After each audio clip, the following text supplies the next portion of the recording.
तो हेलो मेरे प्यारे स्टूडेंट्स, तो आप तैयार हो जाइए कक्षा 6 के विद्यार्थी जो क्लास 6 में और उनका वार्षिक एग्ज़ाम चल रहा है 2026 का यूपी बोर्ड। तो यहाँ पर यही पेपर सेम टू सेम आने वाला है, आप लोग अपनी इस पेपर को देख करके जाएं। तो आइए देर न करते सीधे स्टार्ट करते हैं। महात्मा बुद्ध का जन्म स्थान है, ठीक, ये पहला प्रश्न है। दूसरा, अशोक ने अपने पुत्र और पुत्री को बौद्ध धर्म प्रचार करने को कहाँ भेजा। तीसरा, यूरोप की एक महत्वपूर्ण पर्वत श्रृंखला। अभी इसके सबकी के आंसर बताएंगे। पंचायत शब्द का उद्भव कहाँ से हुआ है।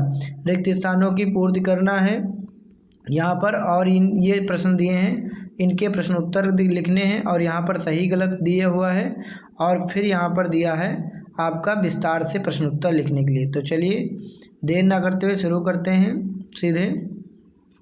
यहाँ पर देख लीजिए, पहला था महात्मा बुद्ध का जन्म स्थान है तो मिथिला, चौथा विकल्प सही यहाँ पर मिथिला।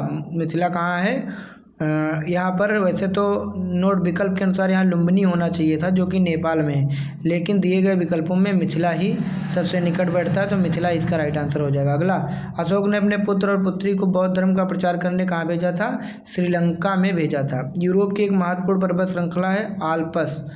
पंचायत शब्द का उद्भव हुआ है पंच से। अगला यहाँ पर क्या था, प्रश्नों के उत्तर लिखने थे। मथुरा कला शैली की विशेषताएं। इस शैली में लाल बलुआ पत्थर का उपयोग होता था और इसमें बुद्ध की मूर्तियों को बहुत ही आध्यात्मिक और शांत मुद्रा में दिखाया गया है। गणतंत्र किसे कहते हैं। जिस देश का सर्वोच्च शासक जिसे राष्ट्रपति जनता द्वारा प्रत्यक्ष या अप्रत्यक्ष रूप से चुना जाता है उसको गणतंत्र कहा जाता है। भारतीय मानक समय। भारत में 82.5 डिग्री पूर्वी देशांतर जो इलाहाबाद के पास यानी प्रयागराज के पास को पूरे देश का मानक समय माना जाता है, जिसे इंडियन स्टैंडर्ड टाइम कहते हैं। समरूप जलवायु या जलवायु जहाँ तापमान और वर्षा साल भर लगभग एक समान रहते हैं, ऋतुओं में बहुत अधिक अंतर नहीं होता है, समरूप जलवायु कहलाती है।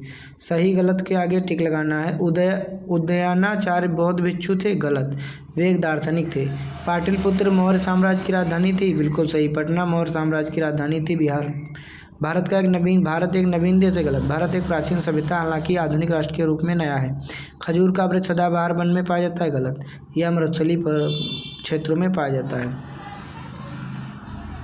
क्वेश्चन नंबर 5, गंधार कला। इसमें बुद्ध की मूर्तियों पर यूनानी कला का प्रभाव दिखता है।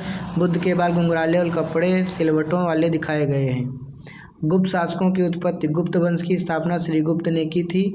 वे संभवतः कुषाणों के सामंत थे और वे धीरे धीरे शक्तिशाली होकर मगध पर उन्होंने शासन किया। महान्यायपालिका के कार्य। शहर में साफ सफाई, जलपूर्ति, सड़कों का निर्माण, रोशनी की व्यवस्था और जन्ममृत पंजीकरण करना।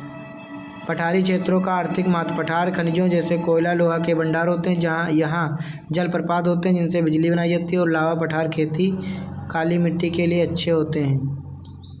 ये यहाँ पर सभी के आंसर हमने बता दिए।